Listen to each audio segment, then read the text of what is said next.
E agora vamos para o próximo. Seguindo aqui com os exemplos do EduBot, eu vou fazer um exemplo para leitura de todos os sensores que a gente tem e de alguns dados que o robô fornece, que não é diretamente uma leitura do sensor, mas que podem ser úteis, certo? Então, as leituras vão ser, o objetivo aqui é fazer a leitura cíclica dos sensores e apresentar essas informações aqui nesse console, certo? Os sensores que a gente vai ter, então, que a gente tem no robô são sonares, tem os bumpers e os encoders, certo? O nível de bateria. Os sonares, eles fornecem uma distância em metros de um objeto para o sonar. Os bumpers, são sensores de fim de curso, então quando tiver algum contato, vai acionar aquela chave, vai retornar um verdadeiro para caso a chave esteja acionada. Os encoders são sensores que tem nas rodas, que tem uma contagem de pulsos, e tu consegue, com essas contagens de pulsos e com o intervalo de tempo que tem, né, entre esses pulsos, tu poderia determinar a posição X, Y e o ângulo do robô.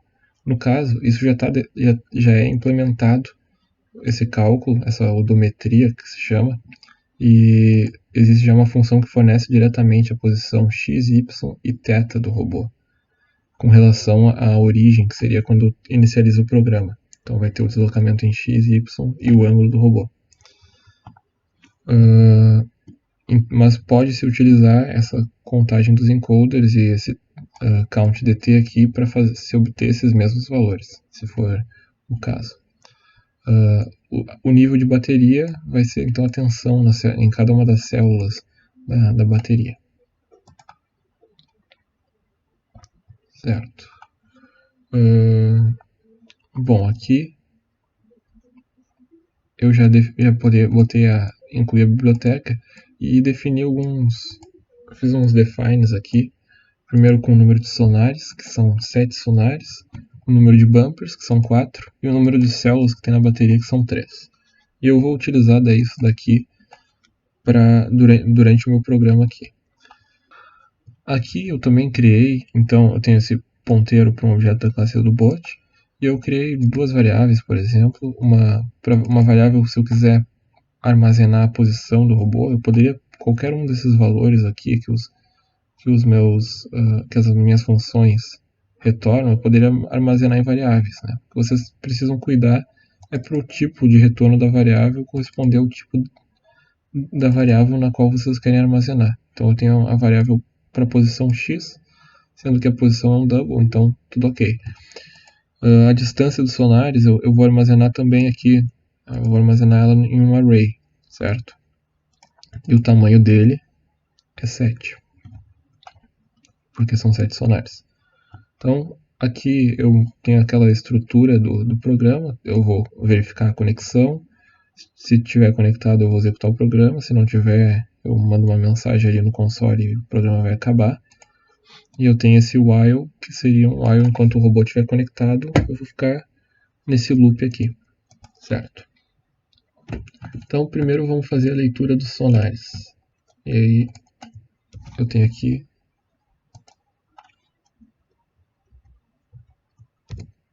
certo? Essas informações.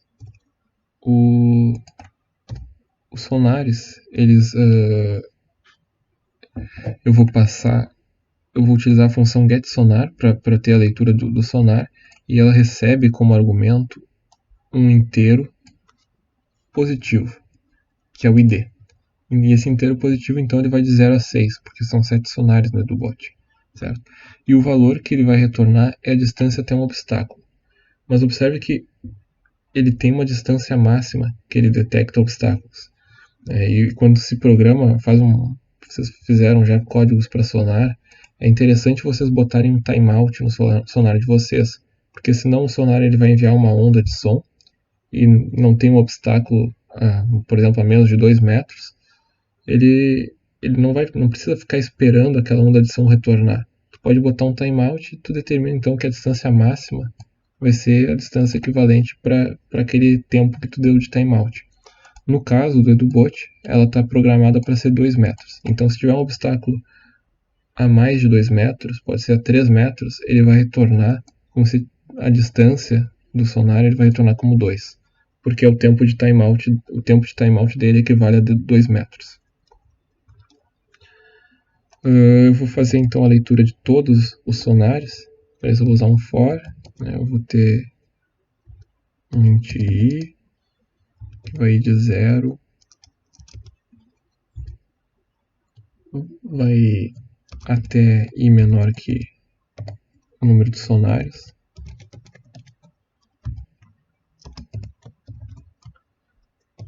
Certo? E aí eu posso pegar o valor da minha leitura e salvar numa variável. Então eu posso fazer assim, sonares. Eu já tinha feito esse array, né? Sonares na posição i vai receber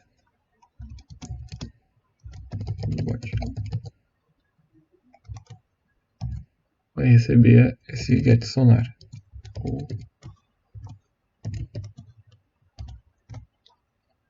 E aí eu quero printar no meu console.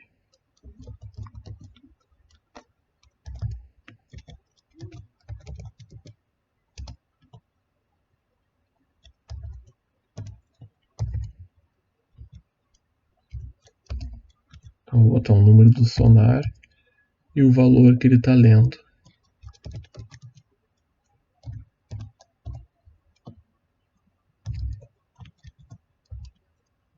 Em metros. Certo. E para ficar mais bonitinho, eu só para conseguir distinguir entre cada uma das iterações aqui do meu programa, eu vou botar um tracejadinho assim.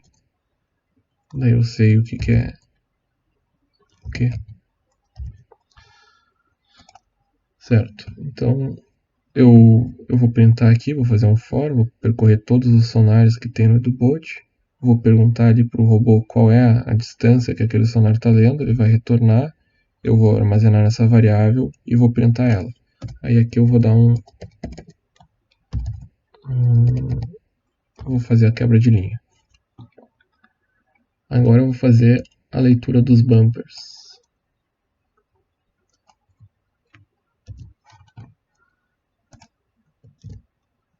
Certo. E a função getBumper, ela também tem como argumento um valor inteiro positivo. No caso ele vai de 0 a 3, porque são 4 bumpers. Ele retorna um valor booleano, que seria 0 ou 1, né? Indicando se houve ou não contato do robô com algum obstáculo. Certo? Eu vou fazer então mais um for aqui.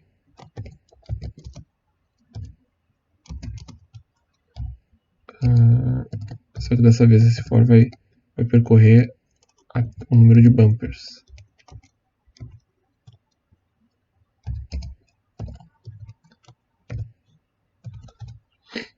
E eu não preciso armazenar numa variável para plotar, né?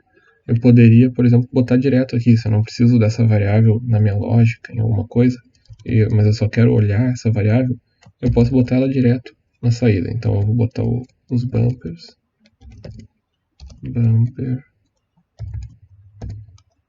o número do bumper, e o valor que está retornando a função.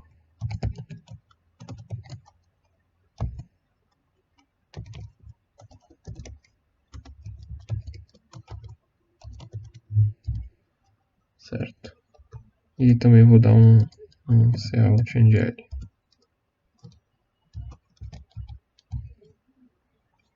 Certo. Então aqui eu já tenho a leitura dos sonares e dos bumpers. Eu vou pegar agora as posições do robô. Vou botar aqui. Então, como eu falei, essas posições não tem um sensor que retorna diretamente a posição x, y e o ângulo do robô. Na verdade, isso é calculado através dos dados dos encoders, né? Mas é uma facilidade para a gente aqui. Então a gente já tem isso aqui direto, a gente não precisa fazer esse cálculo. E o valor que é retornado é um double, certo? E essa posição é com relação à posição inicial do robô. Então o robô vai andar, vai ser deslocado no mapa. Se vocês pegarem a posição, ela vai ser com relação à do início da simulação. ou da execução no robô real. Então aqui eu já tenho pronto aqui só para... Eu vou então usar as funções, né? Mesmo estilo que a gente estava fazendo ali. E aqui para mostrar, né, eu poderia também armazenar essa função, o valor de retorno dela dentro de uma variável, assim como eu fiz aqui no Sonar. Então é só atribuir esse valor para a variável. Agora a gente vai pegar a medida de tensão da célula de bateria.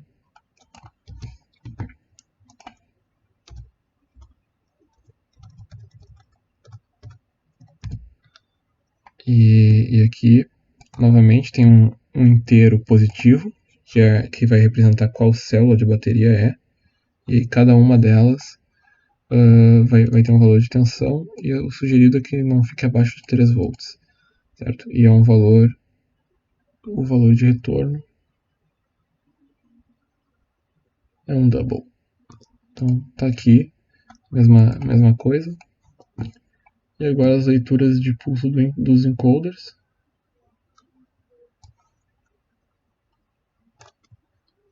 Que vocês podem usar para calcular a posição do robô, certo? Então tá aqui e o intervalo de tempo, junto com o intervalo de tempo que é fornecido em milissegundos.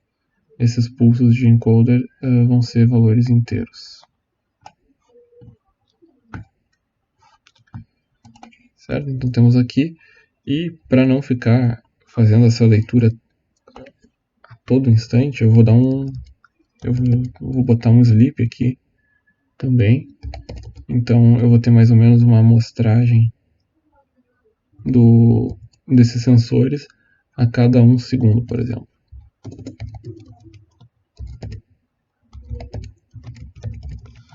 Mas é claro que essa amostragem ela não vai ser uma amostragem a 1 segundo, né? Porque tudo isso aqui leva um certo tempo para ser executado, então ela vai ser maior do que 1 segundo.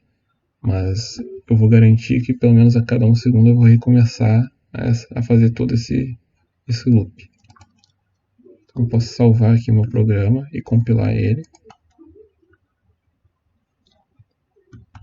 E aqui tem um erro, por exemplo. Deixa eu ver. Quando dá um erro, vocês vão ver a linha 36, certo? Eu vou ali na linha 36.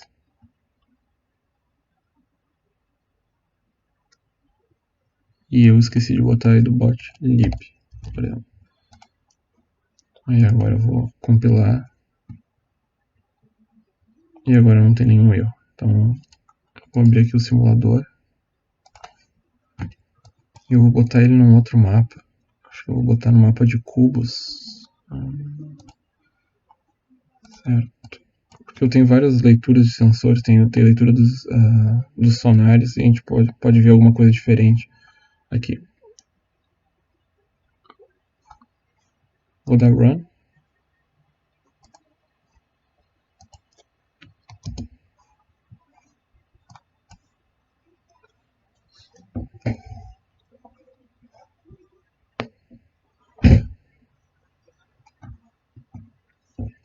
E aí aqui tá então o print com todas as informações. A gente pode ver que, por exemplo, se a gente pegar no documento do EduBot, ele informa que o sonar 3 é esse sonar da frente aqui. E esse sonar da frente ele não tem nenhum obstáculo, não sei qual seria essa distância aqui, mas ele não tem nenhum obstáculo imediatamente à frente dele. Então vocês vão olhar aqui que o sonar 3 está informando a distância como 2 metros, né, que é a mesma distância do sonar 6, do sonar 0. Né, mas não significa que tenha efetivamente um obstáculo a 2 metros dele. Né. Na verdade, isso daí tem que considerar como a distância máxima que ele consegue detectar algum obstáculo. Eu posso pegar aqui o joystick, conectar ele, movimentar o robô para ver essas mudanças. A gente está vendo aqui, por exemplo, Posição X está aumentando, o robô está se movendo para frente.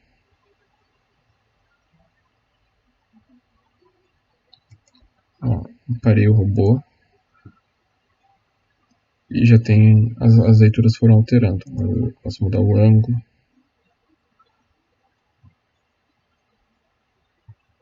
Se eu movimentar ele e ele colidir com a parede,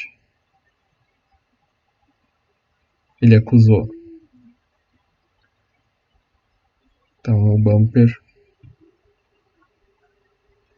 que colidiu com a parede, ele põe em true seria 1 e false seria 0. Então tá aparecendo